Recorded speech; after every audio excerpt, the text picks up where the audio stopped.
टिळक चौक नवरात्र महोत्सव मंडळाच्या वतीने देवीची स्थापना.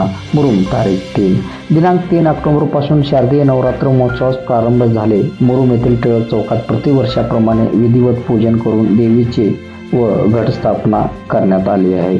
दिलीप कौलकर यांच्या वतीने देवीस पितळी समय व त्रिशूल, उमाकांत तानाजी जाधव यांच्या वतीने पितळी गदा देवीस अर्पण करण्यात आले असल्याची माहिती मंडळाच्या वतीने देण्यात आली. बसवराज चिलोबा यांच्या हस्ते घटस्थापना तर नागेश पाताळे यांच्या हस्ते महापूजा संपन्न झाला. यावेळी भाविक भक्त